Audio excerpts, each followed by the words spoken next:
Hello, everybody. We're going to be working on a new unit today, and the topic for this unit is a construct within Python called lists. All right, I'm going to switch over to our textbook, and in our textbook, this is in chapter 6, and this is, the title page for the chapter, and it indicates the goals.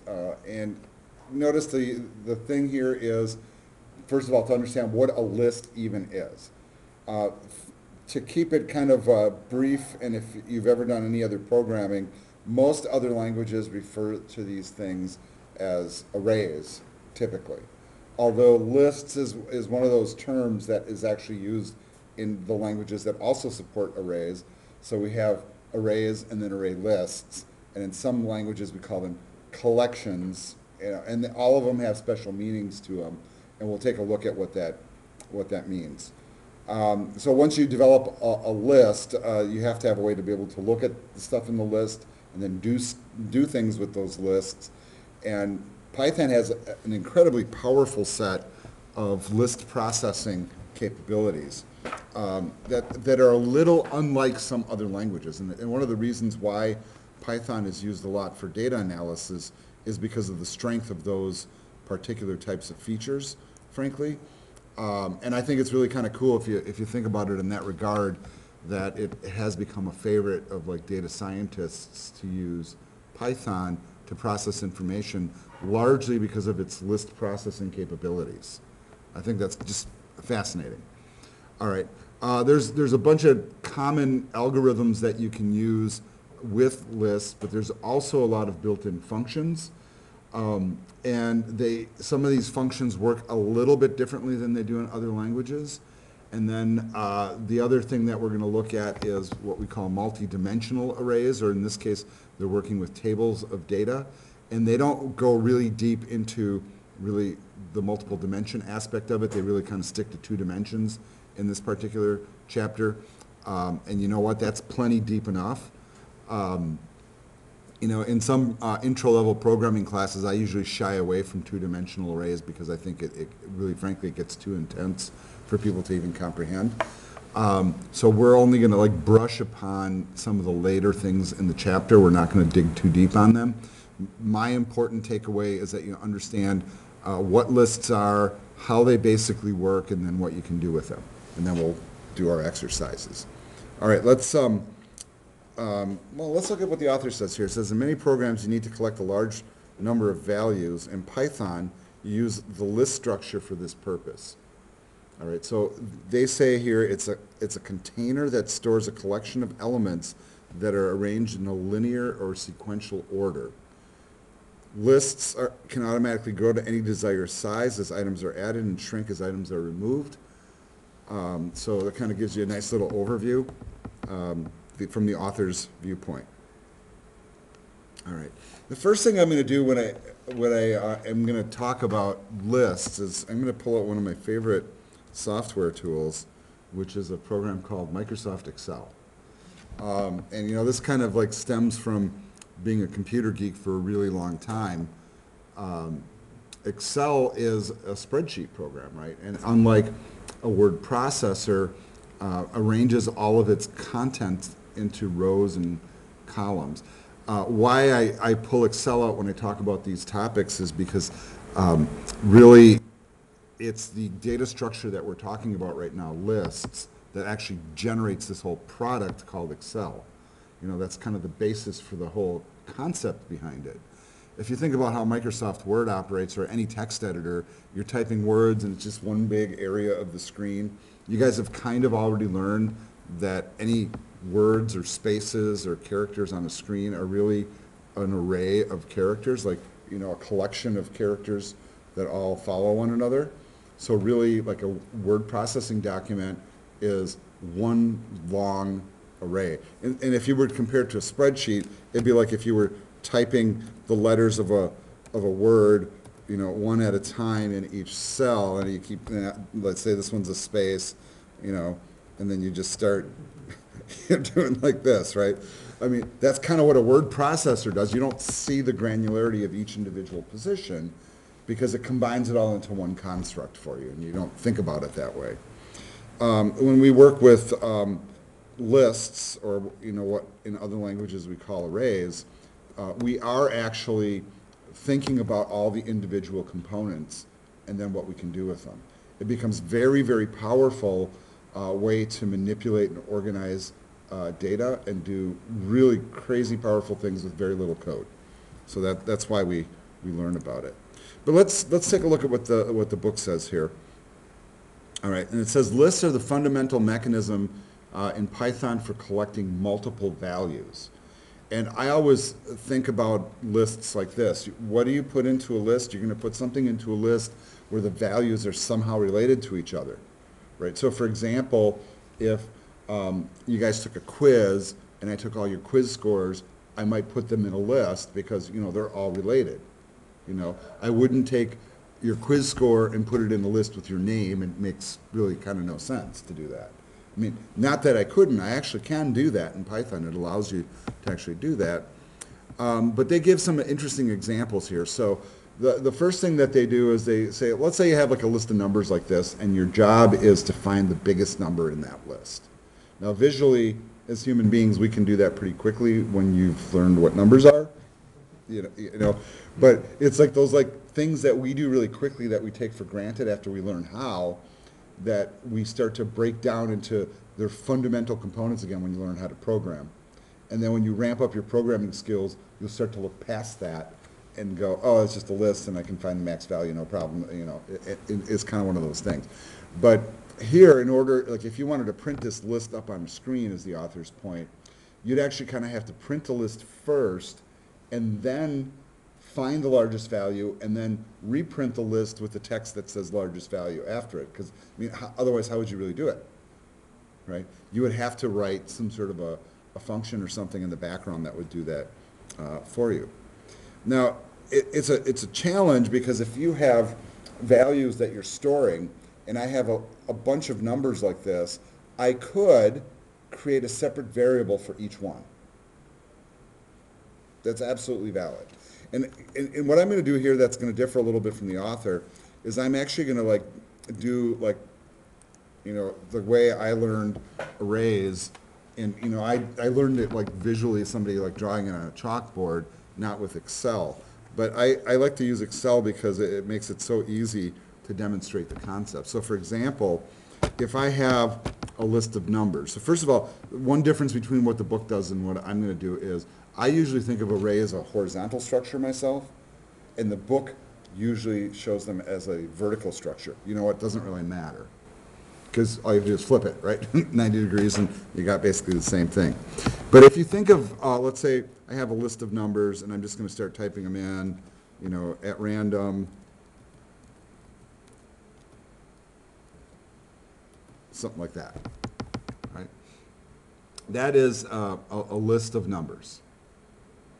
Now, in most programming languages, we kind of create these structures, and this is, I think, a helpful visualization in understanding kind of what the structure really is. And I'm doing a little bit of formatting here just to make everything kind of look okay, all right, if you're wondering. And the other thing I'm doing is I'm putting in what I'm calling index values. And then right here at the top, I'm going to, give it a name. And I'm just going to call it my list. All right. So in my brain, this is what an array or a list looks like. That's kind of how I wrap my head around it. Now, here's the usefulness of this. Instead of creating separate variables for each number that we're storing, we can create one variable list construct that holds a whole collection of them. And then we can refer to each one of the values in this list using the index numbers and the name. So if I wanted to refer to the number 9, stored in position 4, I would write code that would look like this. I would write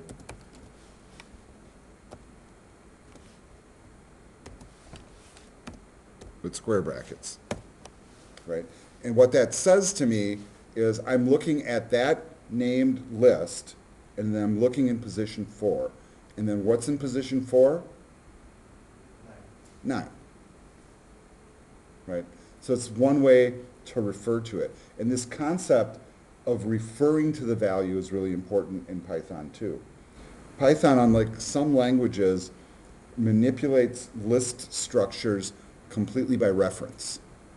Everything is relative to that index value. The index value, and what I do here is, maybe actually say this is the index, this is the actual value, and this is the name of the list. So that's kind of how I think about it. So now when we flip back to the book and you see how the author does it the other direction, whatever direction works for you, it doesn't matter which way the list goes as long as it's a list. I think that the reason the author goes with the top-down approach is because the name list, because you think about how you make like a grocery list, you don't like write across the paper, you write down, right? So, if that helps you to visualize it, go for it. Whatever it is, whatever mechanism that is, I think that's really helpful. All right. So in Python, if we wanted to take all these values and store them together and create a list called values, all we simply have to do is we can hard code it just like this. All right? So we just say whatever the variable name is, equal sign for the assignment, and then on the opposite side, a set of square brackets filled with comma-separated values that compose the list. And then if I want to refer to any of the items in the list, I just refer to them by index value. He doesn't talk about that quite yet, but we start counting at 0, 1, 2, 3, and we kind of have covered this already, right, with characters and strings, so the concept's not completely foreign. And then he does this little visualization of the list and what it looks like, right? So values equal 0, or values bracket 0 would call 32? Exactly. Okay. Yeah, exactly. That's exactly correct. So, if you're making comparison to another language, it's the array structure really is what we're building here, folks. All right. So, in order to actually get to the elements and do something with them, you have to know how to call them. So the first example that they give here on the screen is if you want to print the value in position 5 of that array, you can call the print function, and then inside the parentheses, instead of, let's say if you were just printing a variable, you'd say values, right? But since it's a collection, you have to pick out the particular position of that item. So you have to say values square bracket 5, so it'll print whatever's in position 5. It's not going to put values 5 on the screen, but whatever's in that position. So if you wanted to see what that was, well, I guess it was 87, right? The other thing that you can do is you can actually hard code each individual element separately. So I don't have to make one grand statement with square brackets and comma separated values. If I just want to change one value in one position, I just indicate which position it is and just use a regular assignment statement and it changes it. It's pretty simplistic, really. So, they give the example here of the index values, right? And then what they're trying to show you is if currently our array has the value of 80 inside of it, or excuse me, the list has, this is old programmer speak, I'm stuck in array thought, list has a value of 80 in position 5, and then with this statement here, I'm setting it to 87. The revised list looks like that, and here's the changed value. So we're just changing one thing at a time. And you can totally do that. So sometimes you have a reason to change just one value. They go through this little chart here with syntax, and I think this is a little helpful. So any list, really the quick identifier, and this is true in just about every language, folks. Square brackets usually identify that you're working with a list or an array or a collection. To get to any of the elements, you use the index value. Always start counting with 0, and then you can take that reference to whatever object is in the list structure and either assign values to it or take the value that are stored there and assign it to something else. That's the whole point of this. So I can put a value into a position, or I can take whatever value is in a position and put it somewhere else. And that's not uncommon to do things like that.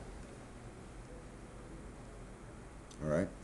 They start to go through the process of explaining the index values, and I think we've done okay with that. Just always remember that if you run the length function on this and you see how long your list is, you run into that same issue like we with the for loops, where the 10th position is index value 9. It's one less because we start counting at 0. So I think that's a pretty important little tidbit. The author also identifies that probably one of the most common errors that people will have when they first start working with lists is the fact that they'll do something like this, where they're going to say values 10 equals a number. The problem is referring to the list we already have created, which does have 10 values. What's the highest index number? 9, right? So if you get if you compile your program and run it, and it says, out of bounds or out of range error, that basically you're asking for something that's not even there. That's very, very common until you figure it out. So what a lot of programmers do to circumvent that problem is they'll often check just to see what the length of something is first before they programmatically do anything to it. It's kind of like a safe rule of thumb. Okay, so that helps. So, for example, he's got here just a little if statement that says the following code ensures you can only access the list when the index variable is I within the legal bounds. And so you start at position 0. So if I is, if 0 is less than or equal to I, and I is less than or equal to the length of the values, then you will be able to actually go ahead and assign stuff to it because you're working within the parameter. So in other words, when you set the upper bounds of whatever you're searching for, it's really a good idea to use this length function to check what the length of your array is. Because one thing that happens with lists and arrays is that you sometimes add stuff to them, and you make them bigger than what you started with, or you remove stuff from them and make it smaller. So you want to check and just be on the safe side, basically. So it's a way that we don't have to keep checking it every single time, especially if we have Right. lists. Well, in essence, you would be checking it every single time. You're just, you're not hard coding the values because you think the thing's not going to change. When the reality is your program may change it. So you got to think about those things as you're designing. All right. So this, and just to be clear on the syntax, this refers to a position in the array, right? Not to the number 4. This refers to creating an array with a single value, and in the 0 position is the number 4. You guys see the difference of that? Right. And another little helpful tidbit is you can create an empty list by just putting a variable name in equals and empty brackets. True in a lot of languages. So you can just create an empty structure like that with no particular values in it. All right. So let's say you get a bunch of stuff in a list, and then you want to start poking around and pulling the values out or doing math with it, or like some of the things that we're going to be doing, like maybe sorting or searching or those types of things.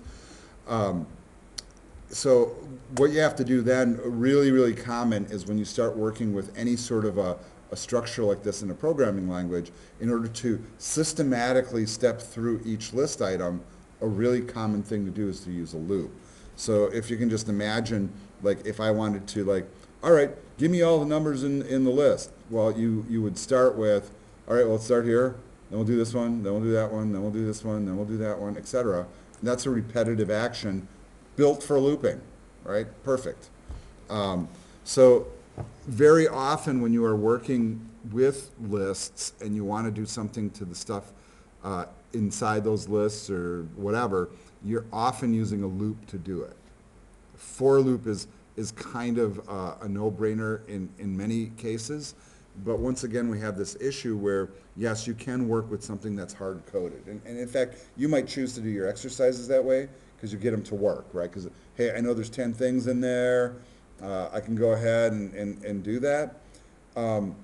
But we have to be really, really careful because, all right, so this example says the variable I iterates to the values 0 through 9, right? Because we learned when we were doing loops before that range number, we stop one before, right? So that'll work fine if I starts at 0, right? But it's still a good idea, folks, because we don't often know what the length of a structure is instead of hard coding a value, put in the length function and pull it back. Because something that goes 0 to 9 still will count 10, so it will put the right number in there for you, and then you can go ahead and print out all the values that are in the structure. That's what this would do, right? That's what these statements. Another shortcut method, because you're working in a list, and this would be the equivalent of a for each loop in other languages, is it just automatically can iterate through each item without even declaring a range. Isn't that interesting? It just looks at it and goes, well, how much stuff you got? All right, I'll put all those out there. That's basically what it does. So the truth is, that's probably the best approach of all of them, because it just automatically does it. Now, there might be programmatic reasons why you would pick one approach over the other, but those are very, subjective to whatever the task at hand is. But I know a lot of programmers prefer to go to the simplistic approaches because it just makes sense, right? I don't have to worry about how long it is. I just iterate through. How much stuff is there? All right, let's just, all of it, right? So now there might be situations where you don't want to do that, which is why you might use the other approaches as well. All right. Now we're going to get to a topic here that is a little touchy-feely, frankly, because your brain might not think this way about these structures right off the bat. So I understand if maybe this doesn't sink in immediately. But lists are, if we look at my Excel example, we have this structure here, got our index values, and we have our actual values. And when I do anything with this list, whether I'm like printing it or doing math with it or whatever, I think about interacting with it like I do with any other variable. But the truth is, when I assign it to a variable name, I'm really doing so by reference. And what that means is we are referencing the actual list in memory as opposed to actually working with the actual list. So what that means is this. These values really kind of exist somewhere else as whatever they are. And then as soon as we start pulling in and saying my list for, you like to think that it's going here, but really what's happening is this structure is pulling the value in from somewhere else. Isn't that interesting? Now the thought you should have is, why the heck would you do that? Well, for the same reason you make a copy of your folder before you start your work to version your work. It's kind of that reason, because you're not messing with the original data until you absolutely have to. So if you just need to print something, does it really matter that it's actually there or not, or it's being pulled in by reference? It doesn't really matter because you're still getting it on screen. Does it really matter if it's there or not if you're doing math? Not really, right? Now if you're changing the order of it, well, yeah, that kind of matters. So what you would do conceptually is take these values, sort them here, and then write them back to where they're actually stored. And it's all done by reference. Now, let's see how the author kind of approaches this. It says, the reference, so the values variable holds a reference to the list. That denotes the location of the list in memory. Okay? And that, to me, that's a pretty important thing. And it only becomes really important when you start copying things and moving them around. All right, so let's take a look at what he says here about this next couple things. I think it's fascinating because it's a little bit different approach in some other languages. It says when you copy a list variable into another, both variables refer to the same list. Now hold on a second. Are you telling me that I can create a list, store it in scores, and then I can take scores and store it in values? You guys see what we just did? We created two things referring to the same list of numbers. Now, if you learn JavaScript, like, okay, so you guys are still first semester, but when you go to JavaScript, you can do this kind of stuff in JavaScript all the time. You take these complicated structures and you store them in a single variable name, and then you can just use one name to refer to this complicated structure. It's really kind of what we're doing here. So scores really defines it. I mean, it says, okay, here's the actual values we're putting into memory. From here on forward, we're going to refer to that stuff as scores. But now I created a copy of scores called values, and you know what? If I look at position 3 of scores, right, 0, 1, is that even right? No, that list isn't even right. That's not the right number there, right? You can, it says you can modify the list. All right, so what they're saying is if I take position 3 up here and change it to 10, when I print the value for 3, position 3, it's going to be 10 because I just changed it. So what they're saying is both of these variables are actually referring to the same programming construct, or the same construct in memory. So two things referring to the same item, two different names. And oh my God, it's like, now you got to think, why on earth would you even bother to do that, right? Well, there are programmatic reasons where you do that. One is sometimes you use one variable to display thing and a different variable to actually perform operations. It's kind of an interesting approach. But that sort of like renaming of objects is a pretty common thing in modern programming and gives us some capabilities to do some pretty powerful things with very simplistic syntax. That's really kind of the nuts and bolts of it. All right. Let's look at some of these common errors that they point out here, and I think we mentioned that before, that probably the most common error that people will encounter is that they'll choose positions that don't exist. But look at this list of numbers. There's 1, 2, 3, 4, 5, 6, 7, 8, but the indexes go from 0 to 7. So if we look at position 8 and try to put 5.4 in it, it's going to give you an error because there is no position 8. All right. There are ways to add that to the structure if you want, but that we haven't gotten there yet. All right. The other suggestion that they have here is this one. Use the lists for things that are related to each other. So I gave you like the example of, all right, well, coincidentally, I said quiz scores, but they're just using scores, so whatever that is. Those are related items, and they make sense to be grouped together. What doesn't make sense is what we have below, personal data. So can I do a string, a number, a float, and a string in one of these structures? Here's the interesting answer to that. Yes, you can. Python totally allows for that. However, it's functionally, unless you understand that, okay, position 0 is name, and position 1 is age, and position what, it makes no functional sense. So what the author recommends is you're better off just creating separate variables for these. It makes more sense to do that. Okay, so, but it's interesting that you can do combination types of data inside one of those structures. The other thing that I think is fascinating is, unlike other languages, Python also allows for negative subscripts for array or list positions.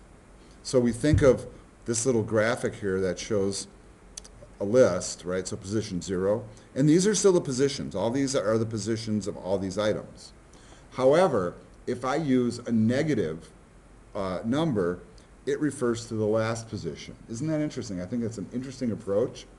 And so if I go through there, I can actually, put in negative subscripts to actually count backwards from the end of the list and go the other direction. I think that's really kind of cool, right? Because otherwise you'd have to do like math to do it. This actually allows you to say, all right, who's the last person in line? All right, Joe. I got you, Joe. No offense, Joe, you're online. I forgot. John. All right, we'll use John instead. So I think that's pretty interesting, honestly, that you can do that. All right. They do have some other little special topics that they put in here, and you know, this one I'm not super concerned about, but they do have some of what they call these common container functions that you can put in there. So for example, if you had a sentence, right, let's say a complete sentence with punctuation at the end, and you can actually search through that structure, you know, like we did with text. You guys remember doing this with text? Where we were looking for a character to see if it was in a word, and then if it was in the word, we'd print it or do whatever with it. Remember that? So that approach can actually be used to work with lists. So you can actually use that approach to pull values out. So the example that they have here is like, if whatever values you have, right, we can actually say, okay, so this one's reverse logic, so don't let it like trick you too much. But it said 0 in values. So it's kind of a truncated approach, but we're saying if there's not a 0 in values, then we assign that to this particular variable. Kind of a weird little approach. But you can work with these structures like that. So if you start checking, you know, comparing to like how we worked with strings, so looking for a character in a string and then looking for a space or looking for certain A-E-I-O-U, remember we were doing that kind of stuff? You can do it very similarly with arrays. So knowing that value is actually a list or an array structure, we can actually search for that number in that structure and then do whatever we do with it. So we can actually look through and say, is there a 25 in there? Oh, there's a 25. Or if, like a quiz, is there 100%? Right, now we'd find the 100%, just for example. All right. They have this interesting little aside here. I actually took the time to read this, which I thought was kind of fun, but they talk about like one of the first people that developed a computer virus and how he did it and what the technique was. And I think it's kind of an interesting read, so I encourage you to read it, but it wasn't that long ago. They named the guy by name. Yeah, he got in trouble, and I think he got like a $10,000 fine and 400 hours of community service. That's not too bad, you know. But you know, they make this point, right? He wrote the code in C, in the C language. And what's interesting about the C programming language, it's one of our original object-oriented languages, but it doesn't have some of the restraints of the modern languages. It was a little more open. So like in Python, if I try to put something into a list position that doesn't exist, it just doesn't let me do it, right? In C, you actually have to define the parameters of all the structures that you build. And the reason you do that is because in computer memory, what might happen is when you go past that last position, the next position is occupied by something else. And so what he figured out was this clever way to basically overrun array structures and then have them spill into the next array structure, where he knew that the address of the memory space was locating like some other object and basically hijacking it. Really, really silly, but clever. But this is how hackers think, right? And I don't think he was doing it to necessarily be malicious, but then it got away from him and started infecting all these computers on campus, and then he got in trouble because when they figured out what was going on.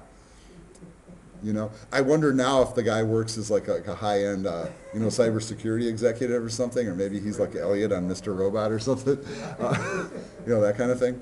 But I think it's fascinating when you read these little tidbits. But you know what? Viruses are pieces of software, folks. You know, and I don't know how many people are writing viruses with Python these days. I'm looking at,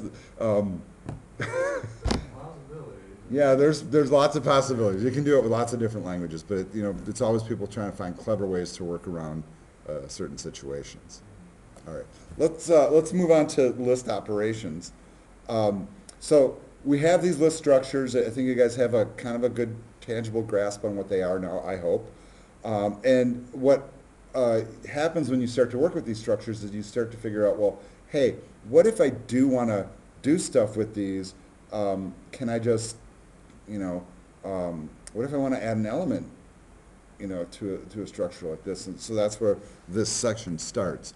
So a real common thing to do when you have a list is actually to start to append elements to it. And as I mentioned before, so they have in step number 1 here, you may go ahead and declare a list that is empty, just to initialize it, just to reserve a memory space for it. Knowing that depending on what happens in the program, you might put stuff in there. And then when you get to the point where you're going to start actually putting stuff into that list, you can use the append function built into the language. So if I do create an empty list called friends, and then in the second step, I can say friends.append, and then a string Harry, and then I can keep going on with that. I might add Emily, Bob, and Carrie to it as well. I end up getting a structure that looks like this. So I start with an empty list. I append Harry. Now I have this. And then every person I append just simply gets added to the end of the list into a new position with a new index number. It's a pretty simple little operation to do. So appending is a really common thing to do to a list. Another thing that's pretty common is inserting an element into a list. So instead of adding the name to the end, you might want to put it somewhere else. I'm not sure why, but you might, right? There might be some functional reason. Maybe you're working on sorting it. So if we start with this list of Harry, Emily, Bob, and Carrie, and then I issue the function insert, so I say friends.insert in parens, and then the first value is going to be inserted prior to position 1, all right? So it says, Cindy, okay, so it says all the elements at and following position 1 are moved down. So the goal is, with 1, is to put Cindy in that position. That's where I'm inserting her. But by inserting her, I'm also moving everybody over or down 1, however you're thinking about it. So you end up with a result like this. So if I insert at position 1 Cindy, she drops in, everybody else bops down. If I insert somebody at position 5, when there isn't a 5, guess what? It just adds it to the end. It's kind of like an append. Now, if there was already a 5 and beyond, it would insert and then push everybody over. So that's kind of another way to add something to the end of the list if that's what your goal is. All right? Interesting little functions. Another thing that gets pretty helpful working with lists is sometimes you need to try to find something that's already in a list. I mean, if you're able to look into the computer's memory and see all the stuff that's stored, that's great, right? But what if you have a list that contains 1,000 items? Seems large, but you know what? That happens all the time. And you're just looking for the name Cindy, and she's in the list called friends. So here, this like simple little statement says, if Cindy in friends, print she's a friend, all right? So that, believe it or not, is a really primitive way to search through a list. It will actually just look automatically. It'll go through the whole structure and look for that exact piece of text and pull back the results. Another thing that you can do is you can, instead of, just trying to figure out, is it there or not, right? Because that's all the first one did, is you might actually want to figure out where it's actually located in the list. So first you might check and see, all right, she's in the list. Okay, but where on the list is she? So for example, if you wanted to do that, you would run the index function. So if I'm looking for Emily in that list, what this function will return is the position where it's located. So it just returns the index value of that particular item. Now, what happens if there's more than one of these Emily's in the list? Well, then you can set up a separate variable and then just add n to it, where n is basically the index value, and you can actually go through and set up a little statement like this that helps look through and you find all occurrences of something. I think that's kind of interesting too, that you can do that. All right. Now, the reason I'm kind of rifling through these is because some of these are necessary for doing the homework. And one of the exercises has a bunch of parts to it, so it's going to be a little time consuming to go through, but it's really good practice at working with these structures. And did I mention that lists are a really popular construct inside of Python, used very, very heavily, so that's why we focus on it a bit. All right, let's talk about removing an element from a list. And there's this command called pop to do that. And I want to kind of explain where that idea comes from. Have you guys ever gone to like a buffet, or better example, the high school cafeteria, right? You get in line, you grab your tray, then you grab a plate, and the plates are in this like spring-loaded mechanism that's like filled with plates, right? And so they just load like probably like 50 plates into the mechanism, and then you take a plate off the top, and then the spring pushes the pile up, right? Well, they use that thought to kind of describe this technique. So when I learned how to do data structures as an undergrad many years back, it was explained to me in kind of that way that there's actually these two types of or ways of storing stuff into structures. So sometimes when you put something into a structure like this, really we're thinking of a list that's flipped upside down. That's the way I think of it. And so the first thing that goes into the list is the last thing that comes out. So think of the plates. The first plate that goes into that spring-loaded mechanism is at the bottom, right? And everything that you add is at the top. And then when you want to pull something out, they call it pop. That was like the algorithm that we learned, pushing stuff into the stack or popping stuff out. That was kind of how I learned it. So not that you care too much, but if you were interested in how you make this work, though, you might want to remove the element at position 1, who is Cindy, and then you would just issue this command. You might not even know what's in there, but if you want to remove whatever's at position 1, you issue the command friends.pop1, and it pulls it out. The thing that happens, though, is when you pop it, like that stack of dishes, if I pull Cindy out of the structure, everything else springs up into that position. So you can go in there, you don't have to pull it off the top, but whatever you pull out, everything else will move up to fill the space so that we don't have an empty position. So that's a pop, and that can be pretty handy. And so you can actually go ahead and not only use that to remove the item, but you can also display who it was while you're doing it. So this will also not only remove it, but show you what was in there if you use this technique here. So I think that's pretty helpful. So it does actually return the value of what it's removing too.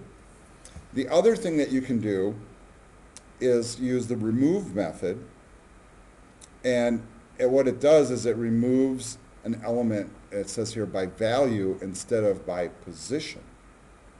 So for example, this one is actually looking for Carrie to remove her instead of picking a spot in the structure to remove her.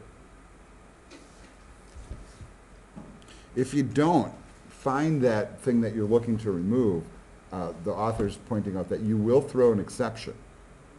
So good programming practices to keep your program from crashing is to actually preset and find it in the structure first. So they're just applying this to a variable. They didn't really have to do that. They could have just hard-coded it there. But what they're saying is, if carry is in friends, then remove it. If it doesn't, let's not crash the program in the process. So it's a really simple way to do error checking. And I recommend that if you think about it, you should do that. I mean, obviously, if you're like hard-coding some values in and then you want to remove it, I mean, you know that you hard-coded it, but what if your list is generated from user input where you have no way of predicting what was entered into that list? You have no idea. So that's why you do stuff like that.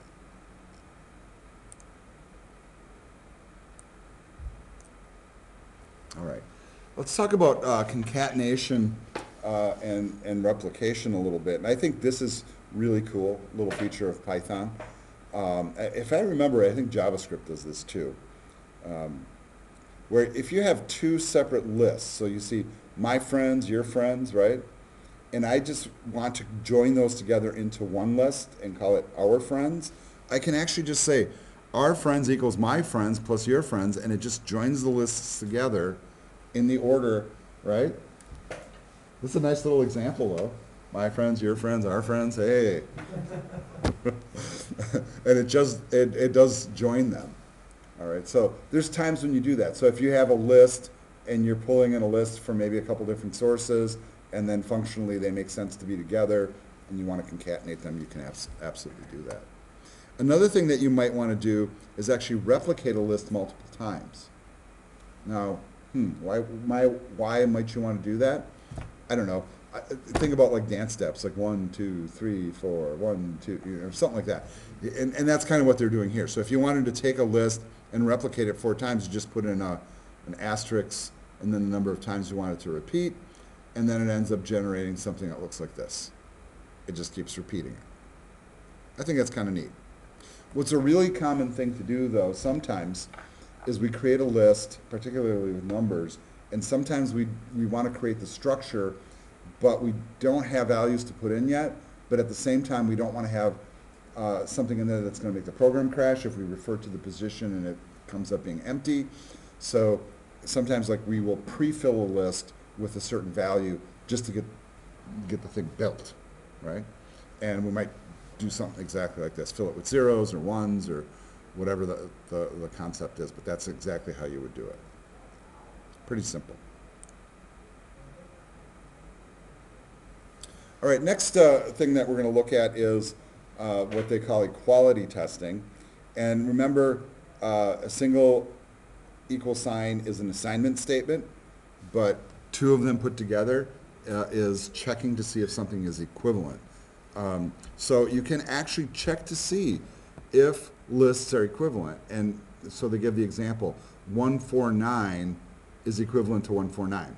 So the result of that is true, because they have the same stuff in them in the same order. If you take the same numbers and just mix the order, that will come back false. So the other thing that you can do is work with that, the opposite. So 149 is not equal to 49. That's true. See how that works? That's pretty simplistic stuff, folks. All right, not much more explanation is needed. All right. The next section talks about some common functions that we start to apply that will help us, hint, hint, hint, with our homework. These will probably sound familiar. Sum, max, min, and sorting. And there is the ability to take these list structures and throw them into functions. So, and that might be a little bit of a leap for you initially if you're new to programming. If you've learned other languages, this won't freak you out at all. But the thought that if I wanted to sum some numbers, normally I would put in sum 1, 4, 9, and it would just do it. Okay. Here we're sending the whole list in, and we're sending it in literally. So what that means is, as it's defined, we're sending it in. So we're putting it in square brackets and sending it over. Okay. So that would work just fine, and it would sum those and give us an answer of 30. max and min, those are pretty obvious what those do as well. So if I'm looking for the largest number here, of course it's going to find 16. If I'm looking for the minimum here, it's going to find the first thing in alphabetic order. Yes, you can do that with strings. Most typically we'll do it with numbers, but we can do it with strings too. The other one that's kind of handy is we can actually define a list and then run the sort function on it, and it will take whatever values are in there and arrange them in lowest to highest value.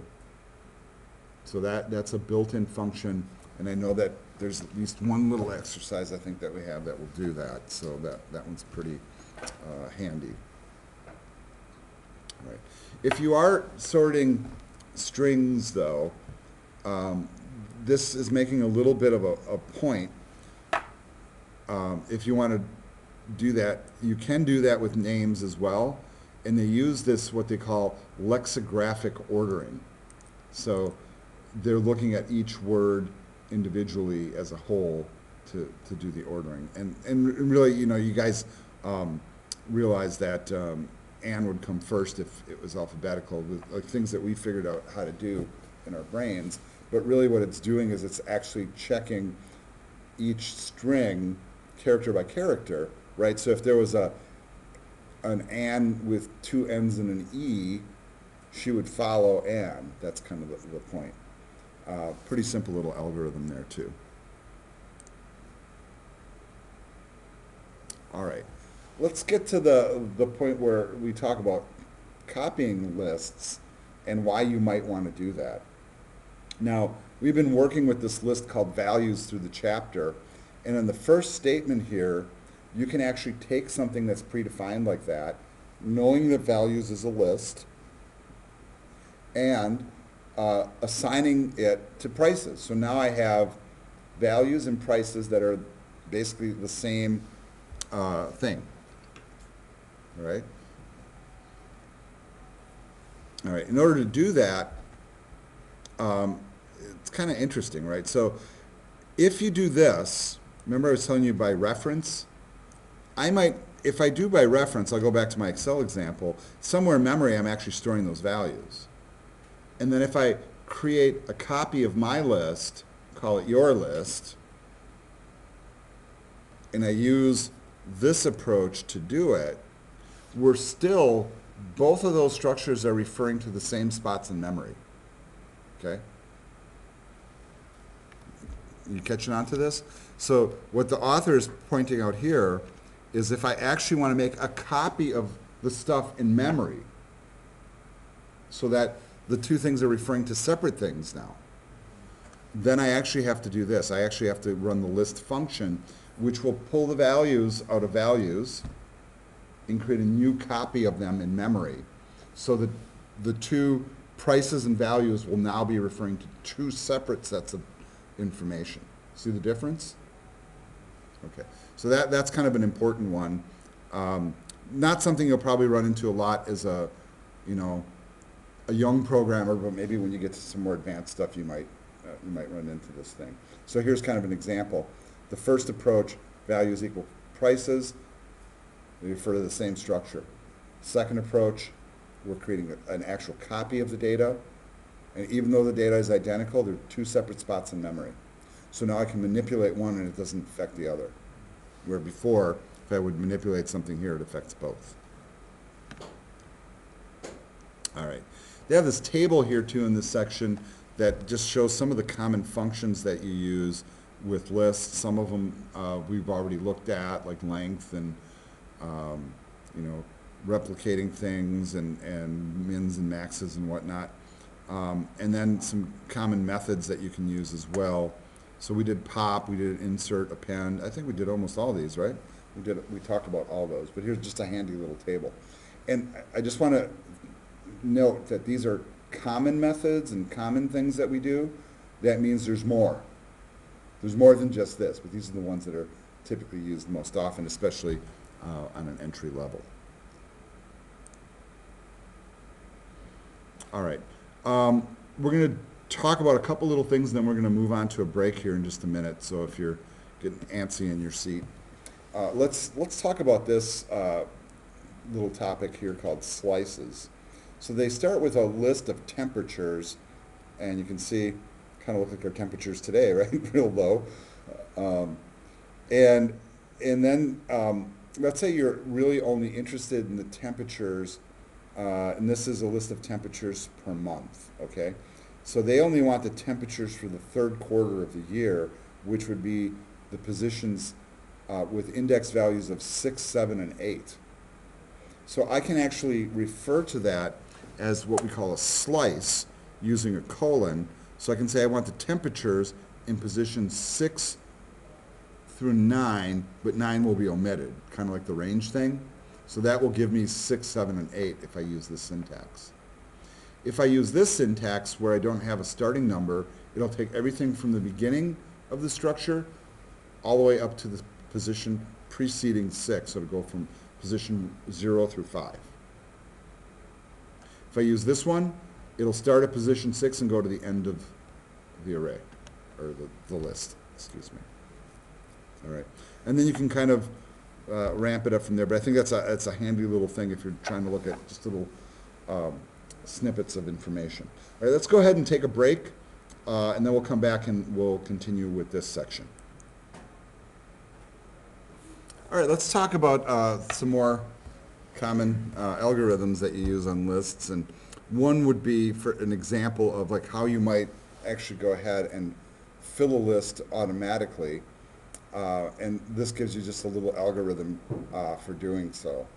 So start with an empty list, and then you just like set up values to do squared. So I mean, a square is just multiplying the number by itself, and then it would automatically fill the table until you reach the range of wherever it is you wanted to reach.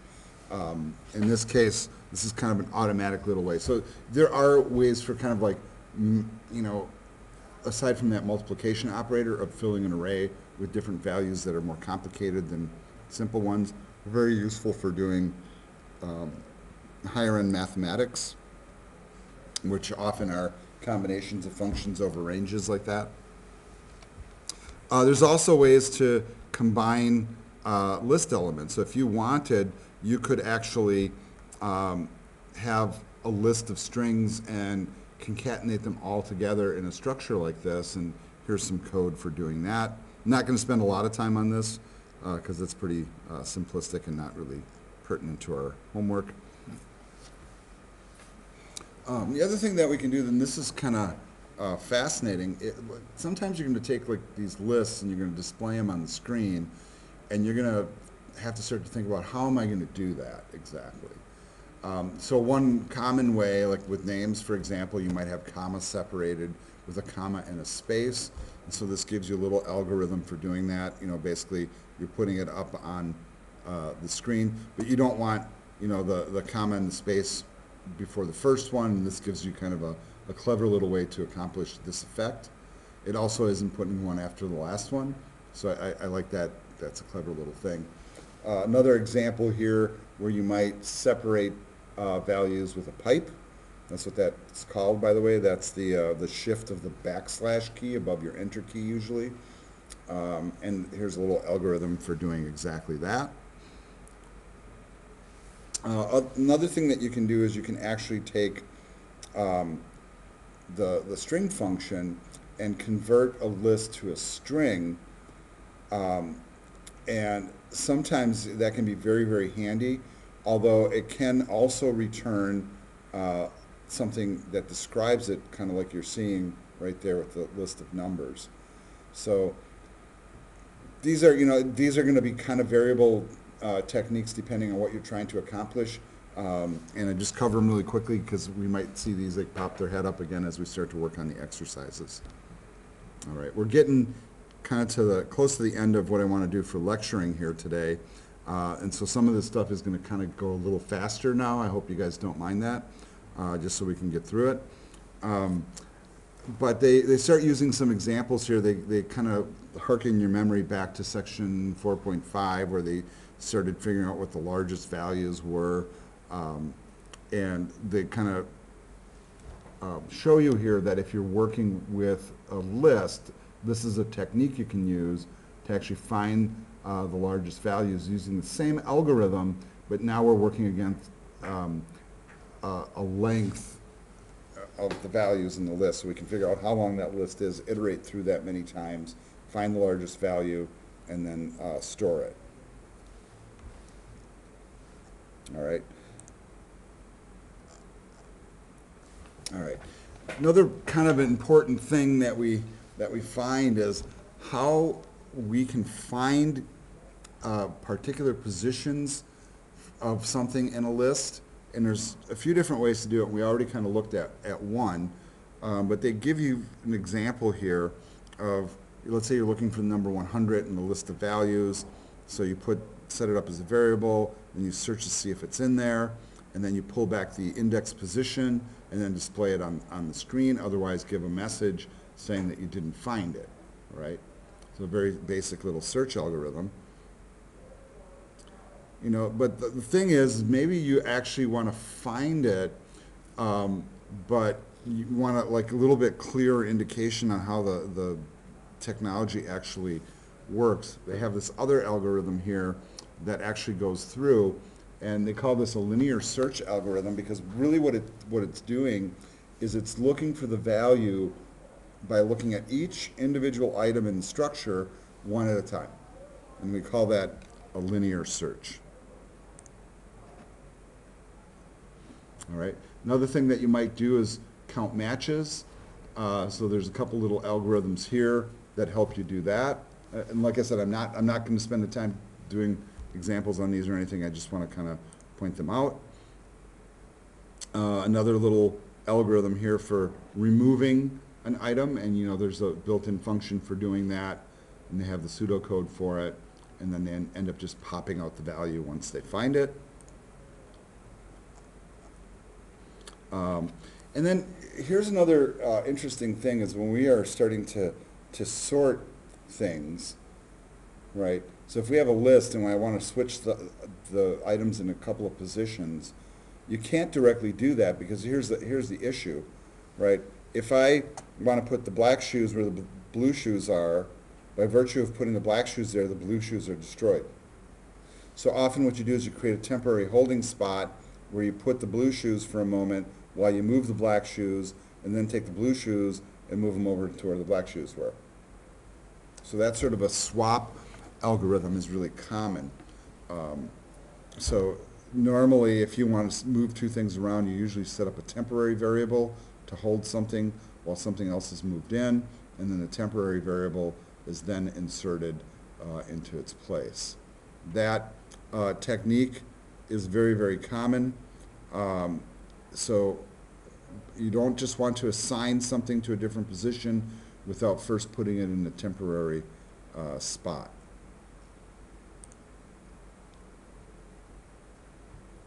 Another thing that's real common with lists is you might prompt a user to enter a whole series of values, and then after entering the values you process them, and then you typically will put that into some sort of a loop to make it happen, and then give the user a way to exit out of doing the inputs. So like in this example, they're saying, please enter values, Q to quit, and then you run the loop that will keep grabbing the input from it. All right, not worried about the trig functions here. We do want to talk about really quick with using lists with functions, and here's the whole thing. You can actually take an entire list. Remember before we were looking at the sum, and we were throwing in the array structure as an array structure, you know, with the square brackets and all that. You can actually, once it's defined, actually just pass the whole structure by name, and that's really common. It still behaves as the list, so that's very, very helpful to be able to do that. You have to keep in mind what you're passing, though, because even though the square brackets aren't traveling with it, it's still a list structure, and all those things apply. All right, really quick little talk about a couple of special topics here that are pretty important. Whenever we send any sort of a value to a function, in Python, the variable that we send into a function will not change once it's being operated on inside the function. You guys should know that. So if I send a variable in called, I don't know, keys, and I do some math to keys inside the function, outside of that function, keys remains unchanged, right? It is possible to do this thing that we have, what we call by reference, where you can actually change that. Unfortunately, Python does not allow for that to happen at all. The only thing that we can really do with Python, especially with lists, is to do that, to duplicate a list using the list function. So that sometimes is done before processing if you need to change it. But I think that's fascinating little thing in this language. Another interesting thing about Python is you can create what they call tuples. And tuples is basically, it's a list, but notice its contents cannot be modified. That's kind of an interesting little tidbit. It says it's created by specifying its contents in a comma-separated sequence. So you give it a name just like you do for a list, but instead of using square brackets, you're using parentheses. Interestingly, it also allows you to do it without parentheses, which is kind of odd, actually. So they recommend that you stick with the parentheses, although without would work just fine as well.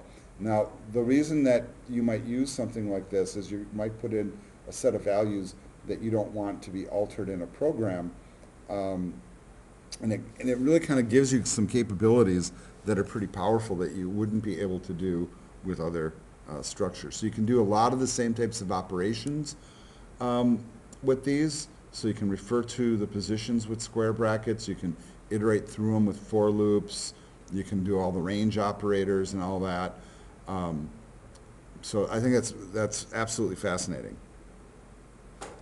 The other thing that's kind of interesting too is, and we haven't looked at this in this language yet, but Python also has the capability of passing things to functions using a variable number of arguments. So in other words, if I'm going to sum two numbers, I can send two numbers in, or I can send four numbers in, and it automatically kind of adjusts to that and allows it to happen.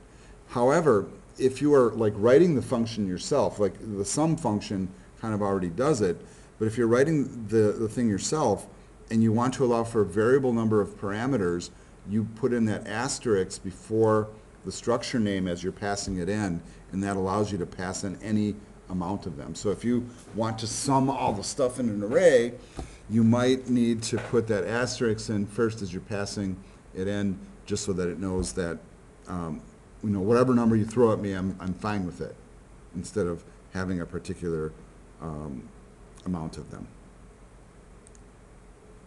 And they have some examples. A little interesting article on working with sound files. I think it's kind of cool too. You guys should read that. They also have this little problem-solving section about algorithms. I'm kind of skipping over that. You guys should read that though. They have some how-tos and how to work with lists, and some really practical advice, I think, on how to process stuff with really nice examples. Might be helpful for the homework, hint, hint. Rolling the dice, skipping over that. I'm just trying to get to the meat here, folks. Another kind of interesting section here that some people have a real hard time thinking about lists conceptually unless they can see them. So like once you enter stuff into computer memory and you can't look at it anymore, you have a hard time thinking about how you might arrange stuff in a list or move it around or manipulate it. So what they suggest is that if at all possible, you can write stuff down on paper, you can put stuff in a spreadsheet. That was always my favorite way to do it, to kind of simulate stuff. But they recommend actually, if you can use physical objects, that's even better, because then you could like a row of coins or something where you can maybe arrange them. I'm not sure if this is an order of dates or whatever, but if you can physically lay them out and look at them and then move them around with your hands, you see the maneuvers that happen inside of a list physically, and that helps you kind of grasp the concept. All right, let's get to the last section here. Once again, I'm going to go through this quick, and then we'll switch over to homework mode. We'll talk about this thing called tables. All right, so coincidence here. Here's my Excel spreadsheet, right, where Excel is all about building tables, right, which is basically rows and columns of information. That's what Excel does, right? Interestingly, if I work in Excel and I have a blank spreadsheet, notice that my columns all have letters and my rows all have numbers, and I can refer to any position. In fact, every time I click into a different square, the little indicator up here shows me which one I'm in.